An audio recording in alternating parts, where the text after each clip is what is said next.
You're tuned in to Behind Closed Sports. Hey. You're tuned in to Behind Closed Sports. Hey. You're tuned in to Behind Closed Sports. Hey. Come see what's happening behind the door. Hey. The narratives they don't want you to know, huh?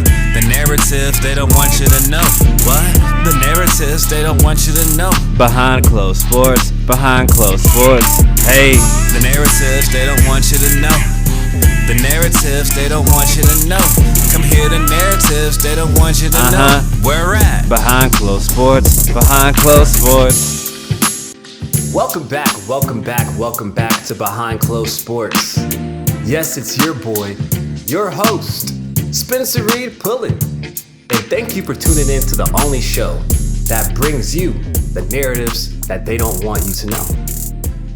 Now, ladies and gentlemen, if you haven't already heard the news, Tim Tebow has signed with the Jacksonville Jaguars. Personally, I think it's a great move. And I'm glad that he's getting a second chance in the NFL. If we remember back in that 2010 season where he led them 1-4 Broncos to a playoff victory in the wild card round over the Pittsburgh Steelers, and an overtime thriller that only lasted one play. One play. Slant route to the Demaryius Thomas. He housed that hoe all the way. Walk-off touchdown. Then he would go on to get thraxed by the Patriots. Tom Brady set a record-breaking first half. I think he threw 5 touchdown passes in the first half. And then Tebow got traded to the Jets, then washed out the league. It was a miraculous season, though, for Tebow. But the media just got tired of him. They got tired of him. They got tired of Tebow mania. They got tired of the kneeling, the praying. We all know Tim Tebow is a faithful Christian. We know that. Loves him some Jesus. I do too. But the media,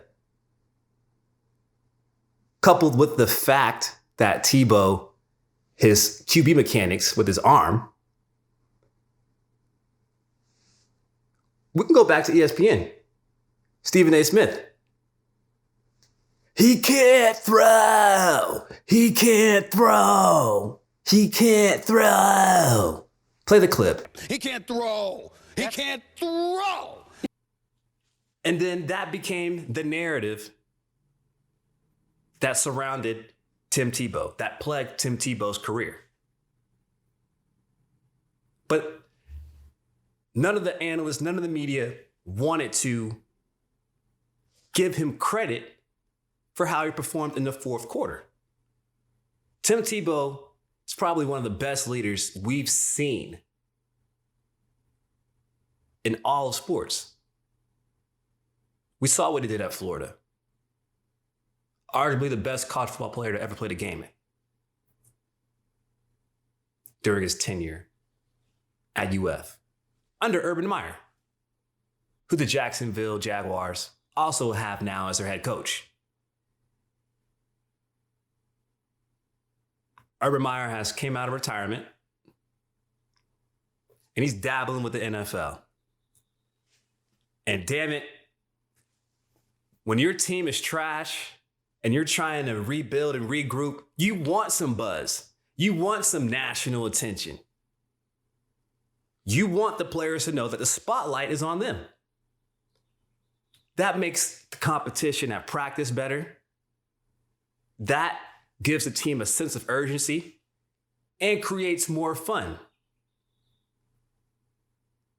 Creates excitement around Jacksonville. I mean, they just got Trevor Lawrence. Come on, man. Generational talent. So they say. We will see how he does at the pro level. I'm excited to see him at the pro level. Wish him nothing but the best.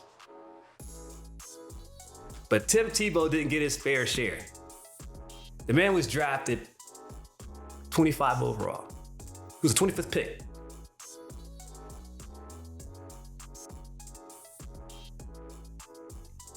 in the 2009 NFL Draft. Tebow played some games in his rookie year. He had 6 rushing touchdowns, I'll tell you that. Now, I'm not going to sit up here and tell you Tim Tebow is the best thrower of the football. But at the same time, if we look at Lamar Jackson, I'm not going to sit up here and tell you that I trust him 100% throwing the football. I know during his MVP season, he led the league in touchdown passes. I get that. And shout out to Lamar for that. He went off.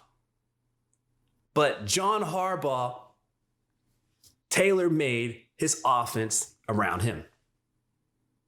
And we saw what John Fox did in Denver once he named Tim Tebow his starter over Cal Orton.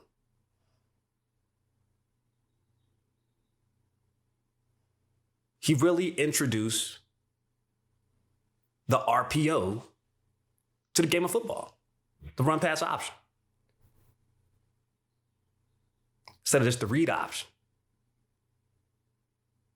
There were a bunch of different wrinkles that the Broncos had. I mean, during that miraculous season, Tim Tebow rushed for 660 yards, ladies and gentlemen. 6 touchdowns.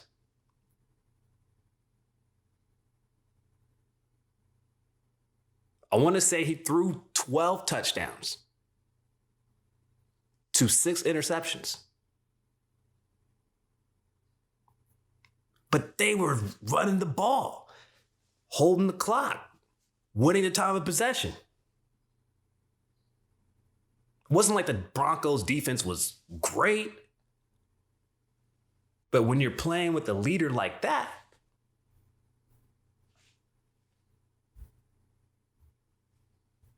I mean, go back and look at the film. Tebow inspires fellas. When we look at Lamar Jackson inspires his fellas. His boys want to go out there and give that extra oomph. They believe in Lamar. I believe in Lamar.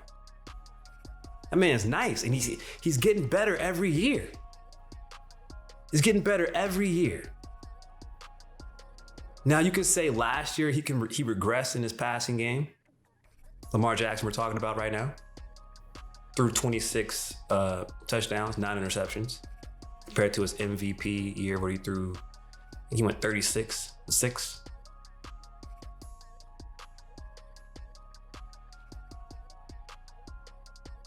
So, journalists, media pundits, peons, as Kyrie Irving likes to refer to the media as journalists as and whatnot.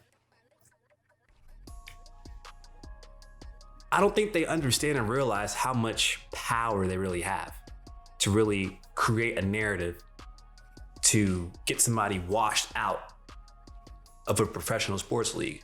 We've seen it to Carmelo Anthony. We've seen it to Allen Iverson. The list goes on. But the beauty of the player is they're able to rewrite that script. Now, when Tebow went to the Jets, Rex Ryan was the coach at the time. He said that he would give him a fair shot at the quarterback position. That was just all air, all fluff. And then next thing you know, Tebow's washed out of the league. And now that he's back in the league, the media hates it. They are ripping Tebow. They are ripping Urban Meyer. Shit, I saw Shannon Sharp on Undisputed. Shout out to that show on Fox. I rock with that show. Cool little back and forth debate show. But he had the nerve to say that Tim Tebow is a media whore, pretty much. He says he's addicted to fame. Like, come on, man. Come on now. Man just wants to play the game of football. And I have no problem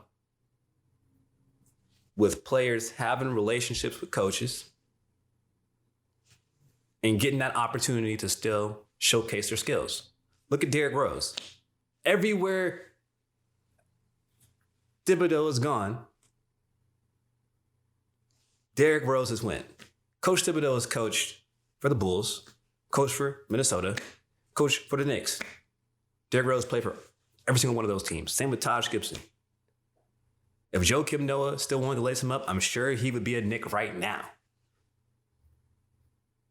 So don't blame the players for having great relationships with coaches. Show that you're coachable. Show that you won't be a detriment to the team.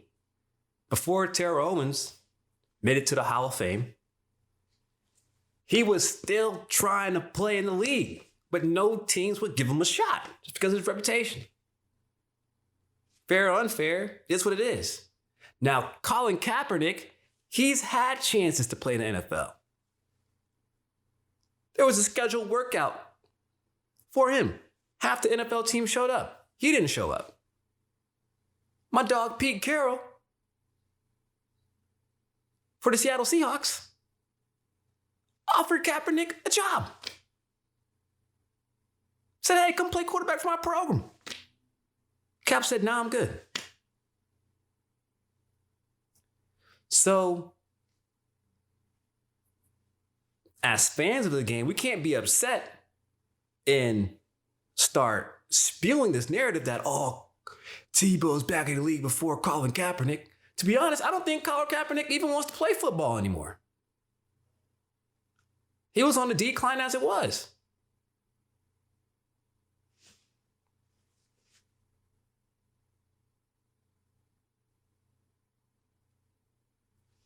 He had the luxury of playing with a godly defense. Y'all saw what Richard Sherman said about Michael Crabtree? Roll the clip. Well, I'm the best corner in the game. When you try me with a sorry receiver like Crabtree, that's the result you're going to get. Don't you ever talk about me. Who was talking about you? Crabtree, don't you open your mouth about the best. Or I'm going to shut it for you real quick. LOB. But Kaepernick was getting it done with his legs. He was getting it done with his legs. And he could extend plays. So when he had to make a play with his arm in the crunch time, he delivered. Same with Tebow in the fourth quarter. Same with Lamar Jackson. Right now. The quarterback position, we all know, is the cornerstone piece in football. If you don't have a quarterback, you have nothing. But you got to be able to sacrifice and be able to really commit to your quarterback as well. If you're going to take them as a first round pick, don't just trade them off after 2 seasons.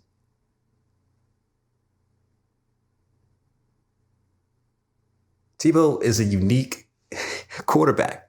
I mean, the man was basically Peyton Hillis with an arm. Them linebackers and DBs didn't want to tackle Tebow. Why do you think he was able to get off for 660 yards at the quarterback position?